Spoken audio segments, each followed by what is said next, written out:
তুমি কি আমাকে ভালোবাসো? বাসি, এই কথা আবার নতুন ভাবে শোনার কি আছে? কতটা ভালোবাসো? যতটা তুমি আশা করো তার থেকে অনেক বেশি ভালোবাসি। তুমি আমাদের ভালোবাসার জন্য সবকিছু করতে পারবে? হ্যাঁ পারবো। আমাকে নিয়ে পালাতে পারবে? পারবো, কিন্তু তুমি কি সিরিয়াস? হ্যাঁ, আমি সিরিয়াস।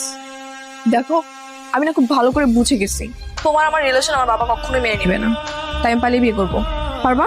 আচ্ছা ঠিক আছে। আমি আজকে রাতে তোমার জন্য ওয়েট করব। তুমি যদি না আসো তাহলে আমাদের রিলেশন এখানেই শেষ। কি ব্যাপার মা? মেয়েটা কি পালাই যেতে চাচ্ছে? হ্যাঁ মা। তুই কি চাচ্ছিস? বুঝতে পারছি না মা, তবে এতটুকু বুঝতে পারছি যে আমি ওকে ছাড়া থাকতে পারবো না মা। তুই যদি সত্যি ওকে ভালোবাসিস তাহলে যা পালায়। রোদেলার সাথে আমার কথা হয়েছে, ও আজকে রাতেই ওর ব্যাগপত্র গুছিয়ে বাসা থেকে পালাবে, নয় গাড়ি নিয়ে ওর বাসার পিছনে কেটে দাঁড়াবে।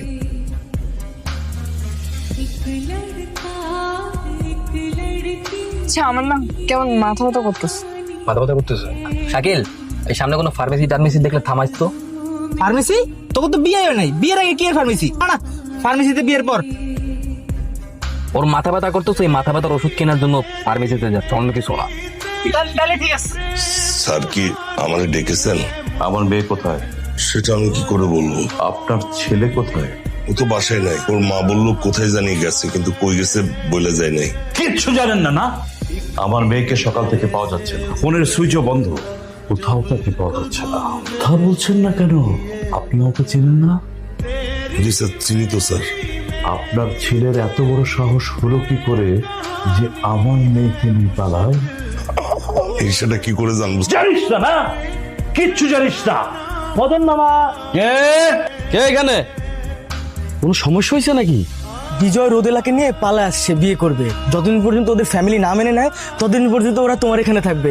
মামা, তুমি ছাড়া কিন্তু আমাদের কোনো আশা ভরসা নেই আর। তোরা সবগুলা এইখানে দাঁড়া, আমি দেখি তোর মামিরে কোন রকম ম্যানেজ করতে পারে কিনা। আমি কি নাম তোমার? জি, রোদেলা। এখানে যে এসেছো তোমার বাবা তোমাকে খুঁজতেছে না? আহা, এত পুলিশি জেরা করছো কেন? মেয়েটা পালায় আসছে, তোমার জেরা শুনে তো ভয় পেয়ে যাবে। একদম চুপ থাকো, ভয় পাক। ও যদি কোনো এমপি মিনিস্টারের মেয়ে হয় তখন কি হবে জানো? আমাদের 14 গোষ্ঠীকে তখন জেল খাটতে হবে। তখন কি হবে? আসলে ওর বাবা কোনো মন্ত্রী মিনিস্টার না। যে ছেলেটা দেখছো না, ওর বাবার অফিসের বসের মেয়ে। তুমি এত নেতিবাচক কথা কেন বলছো? ওরা যেহেতু আমাদের বাসায় আসছে, থাকুক না কয়দিন, একটু ঝামেলা শেষ হলে ওরা নইলে চলে যাবে। তাছাড়া আমাদের তো কোনো ছেলে মেয়ে নেই, ওরা তো আমাদের সন্তানের মতো। থাক কয়দিন। করো, তুমি আগে ওদের বিয়ের ব্যবস্থা করো। ঠিক বলছো। এই তোমরা সবাই উঠো, আমরা আগে কাজী অফিসে যাই, বিয়ের কাজটা শেষ করে আসি। ওয়ালাইকুম সালাম।